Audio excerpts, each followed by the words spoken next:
ಇದು ನನ್ನ ವ್ಲಾಗಿನ 2ನೇ ವಿಡಿಯೋ. ಸುಮ್ಮನೆ ಹಾಗೆ ಒಂದು ಸ್ಲೋ ಡೇ ಮಾಡೋಣ ಅಂತ. ಬೆಳಗ್ಗೆ ಕಾಲೇಜಿಗೆ ಹೋಗಿರಲಿಲ್ಲ, ಸ್ವಲ್ಪ ಹುಷಾರಿಲ್ಲ, ಹಾಗಾಗಿ ಹಾಸ್ಪಿಟ್ಲಿಗೆ ಹೋಗಿ ಸ್ವಲ್ಪ ತೋರಿಸ್ಕೊಂಡು ಆಮೇಲೆ ಇವಾಗ ಅಕ್ಷತಂದು ಎಕ್ಸಾಮ್ ಮುಗಿದಿದೆ. ಇವಳು ಅಕ್ಷತಾ, ನನ್ನ ರೂಮ್ಮೇಟ್. ಅವಳದು ಎಕ್ಸಾಮ್ ಮುಗಿದಿದೆ ಇವತ್ತು. ಅದೇ ಖುಷಿಗೆ ಹೊರಗಡೆ ಹೋಗಿ ತಿನ್ಕೊಂಬರೋಣ ಅಂತ ಪ್ಲ್ಯಾನ್ ಮಾಡಿದ್ದೀವಿ. ರೆಡಿ ಆಗ್ತಾಯಿದ್ವಿ, ಬನ್ನಿ ನಮ್ಮ ಜೊತೆ ರೆಡಿಯಾಗಿ. ಹಾಗೆ ನಮ್ಮ ರೂಮ್ನ ತೋರಿಸೋ ಅಷ್ಟೆಲ್ಲ ಚೆನ್ನಾಗಿಲ್ಲ, ಆದರೂ ನನ್ನ ಕಾರ್ನರ್ನ ತೋರಿಸ್ತೀನಿ, ಯಾಕಂದರೆ ರೀಸೆಂಟಾಗಿ ನಾನು ಅದನ್ನು ಇನೋವೇಟ್ ಮಾಡ್ಕೊಂಡಿದ್ದೀನಿ. ಇದು ನನ್ನ ಬೆಡ್. ಸ್ವಲ್ಪ ಆಸ್ಥೆಟಿಕ್ಕಿಗೆ ಅಂತ ಇದನ್ನೆಲ್ಲ ಹಾಕ್ಕೊಂಡಿದ್ದೀನಿ. ನಂತರ ಮೀಶೋದು ದತ್ತುಪುತ್ರಿ ಇದ್ದ ಹಾಗೆ ಟಾಪ್ ಟು ಬಾಟಮ್ ಬರೀ ಮೀಶೋನೇ ಇರುತ್ತೆ. ಸ್ವಲ್ಪ ಆಸ್ಥೆಟಿಕ್ಕಿಗೆ. ಎಸ್, ಚೆನ್ನಾಗಿದೆಯಾ? ಓಕೆ, ನಾನು ಮತ್ತು ಅಕ್ಷತಾ ಇವಾಗ ರೆಡಿ ಆಗ್ತಾ ಇದ್ದೀವಿ. ಅವಳು ಮೇಕಪ್ ಮಾಡ್ಕೋತಾ ಇದ್ದಾಳೆ. ಏನು ಹಚ್ತಾ ಇದೆಯಾ? ಸ್ಟಿಕ್ಕರ್. ಓಕೆ, ನಾನೇನಾದ್ರು ಸನ್ಸ್ಕ್ರೀನ್ ಏನಾದ್ರು ಹಚ್ಕೊಂಡು ರೆಡಿ ಆಗ್ತೀನಿ. Get ready with me. Yes, I am all ready to go. We are going just for dinner, but still तैयार होना तो ज़रूरी था. ಅಕ್ಷಯ್ ನೋಡಿ ಎಷ್ಟು ಚೆನ್ನಾಗಿ ಕಾಣ್ತಿದ್ದಾಳೆ. ಈ ಟಾಪ್ ಆ್ಯಕ್ಚುಲಿ ನಾನು ಮೀಶೋದಲ್ಲಿ ತರಿಸ್ಕೊಂಡಿದ್ದು, ನನ್ನ ಸೈಜ್ ಆಗಲಿಲ್ಲ, ಅದಕ್ಕೆ ಅವಳು ಹಾಕೊಂಡಿದ್ದಾಳೆ. ಎಲ್ಲ ಚೆನ್ನಾಗಿಲ್ಲ. ನಾನು ಮೀಶೋ ಹೇಳಿದ್ನಲ್ಲ, ದತ್ತುಪುತ್ರಿ ನಾನು. Let's go.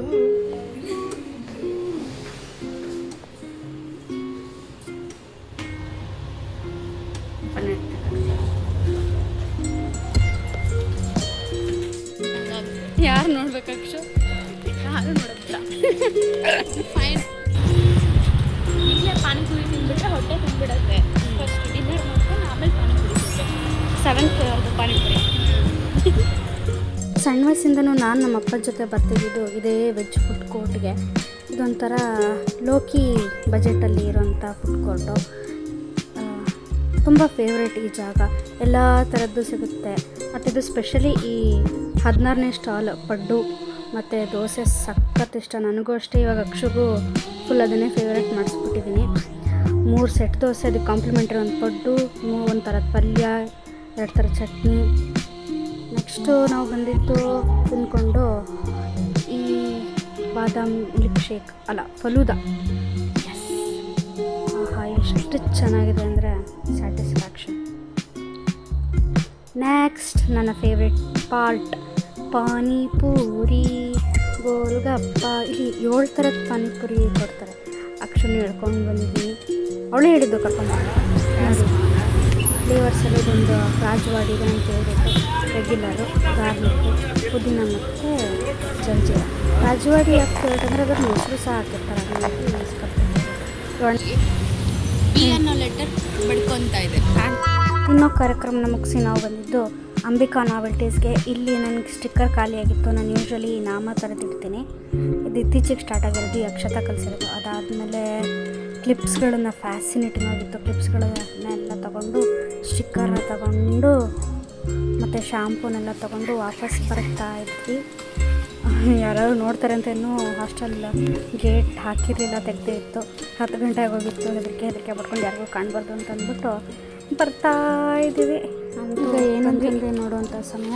ಒಂದನೇದಾಗಿ ಇದೆರಡು ಸ್ಟಿಕ್ಕರ್ಸ್ನ ತಂದೆ. ಯೂಶ್ವಲಿ ನಾನು ಇದೇ ಇಡೋದು, ಹಾಗಾಗಿ ಇದೆರಡು ತೊಗೊಂಡು ನೆಕ್ಸ್ಟು ಬ್ರಷ್ ಬೇಕಿತ್ತು ಅಂತ ತೊಗೊಂಡೆ. ಸ್ಕ್ರ್ಯಾಂಚಿಗೆ ಇದನ್ನು ನೋಡಿದ್ರೆ ನೋಡಿ, ಶಾಂಪೂ ಬಾಟಲ್ಸ್ಗಳು ತುಂಬ ಕಾಸ್ಟ್ಲಿ ಆಗುತ್ತೆ ಅಂದ್ಬಿಟ್ಟು ಈ ಥರ ತೊಗೊಂಡ್ಬಿಟ್ಟಿದ್ದೀನಿ. ಶಾಂಪೂ ವಿತ್ ಕಂಡೀಷ್ನರ್ ಡವ್ದು. ಇದನ್ನೇ ಇನ್ನೊಂದೇ ಯೂಸ್ ಮಾಡೋದು. ಹಿಂಗೆ ಒಳ್ಳೆಯದಲ್ಲ, ಅತ್ಲಾಗೆ ದುಡ್ಡು ಉಳಿಯುತ್ತೆ. ಆಮೇಲೆ ನಾನೆಂತ ತೊಗೊಂಡೆ ಅಂದರೆ ಅದನ್ನು ತೊಗೊಂಡೆ. ಆಮೇಲೆ ಮಾಯ್ಶ್ಚರೈಸರ್ ಖಾಲಿಯಾಗೋಗಿತ್ತು ಪಾಂಡ್ಸ್ದು, ತೊಗೊಂಡು ಆಮೇಲೆ ಕ್ಲಿಪ್ಸ್ಗಳು ನೋಡಿ. ಇದೊಂದು ಕ್ಲಿಪ್ಪ ಚೆನ್ನಾಗಿದೆ ಅನಿಸ್ತು. ಆಮೇಲೆ ಇದೊಂದಾದಮೇಲೆ ಇನ್ನೊಂದು ಕ್ಲಿಪ್ಪು, ಇದು ಪೋನಿಟೈಲೆಲ್ಲ ಹಾಕ್ಕೊಳ್ಳೋಕ್ಕೆ ಇದನ್ನು ತೊಗೊಂಡೆ. ಆಮೇಲೆ ಇದೊಂದು ಕ್ಲಿಪ್ ತೊಗೊಂಡೆ ಸಣ್ಣದು. ಆಮೇಲೆ ಇನ್ನೂ ಒಂದು ಕ್ಲಿಪ್ ತೊಗೊಂಡಿದ್ದೀನಿ ನಾನು. ಇದು ಒಂದು ಕ್ಲಿಪ್ ತೊಗೊಂಡಿದ್ದೀನಿ, ಚೆನ್ನಾಗಿದೆ, ಕ್ಯೂಟ್ ಇದೆ. ಆಮೇಲೆ ಇನ್ನೂ ಒಂದು ಸಣ್ಣ ಕ್ಲಿಪ್ಪು, ಸಣ್ಣ ಕ್ಲಿಪ್ ತೊಗೊಂಡಿದ್ದೀನಿ, ಕ್ಯೂಟ್ ಇತ್ತು ಅಂತ. ಎಲ್ಲ ಸ್ನಾನ ಮಾಡ್ಕೊಂಡಾಗೆಲ್ಲ ಹಾಕೊಳ್ಳೋದು ಅಂತ. ಅಷ್ಟೇ, ಮುಗೀತು. ಇವತ್ತಿನ ವ್ಲಾಗ್ ಇಲ್ಲಿಗೆ ಮುಗಿಸ್ತಾ ಇದ್ದೀನಿ. ನನ್ನ ಸ್ಲೋ ಡೇ ಲೋಡ್ ಏನಲ್ಲ, ಬರೀ ತಿಂದಿದ್ದಾಯಿತು. ಎಲ್ಲ ಪ್ಯಾಕ್ ಮಾಡ್ಕೊಂಡು ಇವಾಗ ಮಲ್ಕೊಳ್ಳೋಂಥ ಸಮಯ, ಮಲ್ಕೊಳ್ಳೋದು ಕೆಲಸ ಮಾಡ್ಕೊಳ್ಳೋದು ಗೊತ್ತಿಲ್ಲ. ನನ್ನ ವಿಡಿಯೋ ಇಷ್ಟ ಆಗಿದ್ದರೆ ಲೈಕ್ ಮಾಡಿ, ಶೇರ್ ಮಾಡಿ, ಕಮೆಂಟ್ ಮಾಡಿ, ಸಬ್ಸ್ಕ್ರೈಬ್ ಮಾಡ್ಕೊಳ್ಳಿ. Thank you so much.